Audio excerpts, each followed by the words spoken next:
Qui crois-tu être? Ça, c'est une grande question. C'est une question vraiment qui mérite d'être étudiée. C'est une question qui donne beaucoup envie de réfléchir, de penser, de chercher à savoir qui on est véritablement. Parce que si tout de suite vous demandez, vous posez une question à une personne, par exemple à Kedja ou à Kassi, alors à la question de savoir qui es-tu, Kedja vous dira je suis Kedja. Ok, donc Kedja définit ou Kedja se définit en tant qu'un corps physique, en tant qu'un être physique. Alors le jeu ici n'est pas le corps physique. Le jeu ici n'est pas non plus l'esprit. Le jeu ici, ce n'est pas, si vous voulez, la main, ce n'est pas la tête, ce n'est pas le corps. Alors, le corps, c'est simplement un instrument, c'est simplement un outil, c'est simplement un moyen que le jeu emprunte, utilise pour s'exprimer, utilise pour accomplir des buts.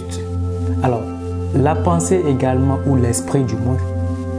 L'esprit ici, c'est aussi un autre instrument que le jeu utilise pour réfléchir, pour penser. Alors, la question encore qu'on pourrait se poser, alors c'est quoi ce jeu-là? Qu'est-ce qui représente ce jeu? Comment on peut définir ce jeu? Alors, le jeu, c'est quelque chose qui dirige, le jeu, c'est quelque chose qui contrôle nos actions, qui dirige notre façon d'être, qui dirige notre façon de penser, qui dirige notre attitude au fur et à mesure. Alors, encore une fois de plus, c'est quoi ce jeu? Parce que la question sur le jeu, justement, revient à savoir qui êtes-vous? Qui es-tu? Qui crois-tu être? C'est là l'enjeu, c'est là la véritable question. La vraie nature de ce jeu est spirituelle parce que ce jeu est immortel, ce jeu est infini, ce jeu n'a pas de fin, si vous voulez.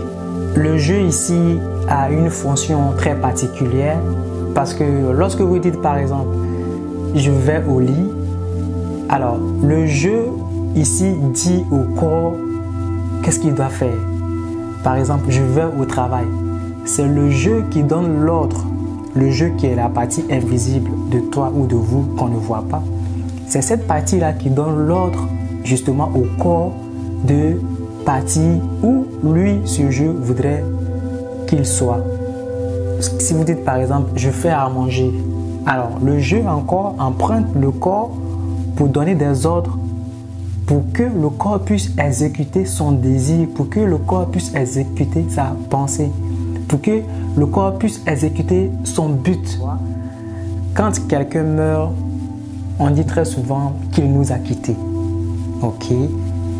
Alors, cette question, quand on essaie d'analyser un peu en profondeur, on se rend compte que mais la personne avec qui on avait pour habitude de marcher, avec qui on avait pour habitude de cheminer, de manger, de dormir ensemble, n'était pas véritablement la personne qu'on connaissait, ou bien n'était pas vraiment quelqu'un qu'on connaît en fait, ou bien qu'on connaissait.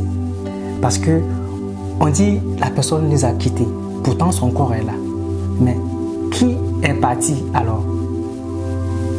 Donc là, on s'en rend compte que justement, c'est une enveloppe que ce jeu-là, que cette personne avait emprunté pour pouvoir se manifester, pour pouvoir vivre avec nous, pour pouvoir manger avec nous, pour pouvoir faire tout avec nous. Et le jour où ce jeu ne sera plus là, le jour où ce jeu va partir, en ce moment-là, on va s'en rendre compte que en fait, le jeu, c'est vraiment quelque chose de très important.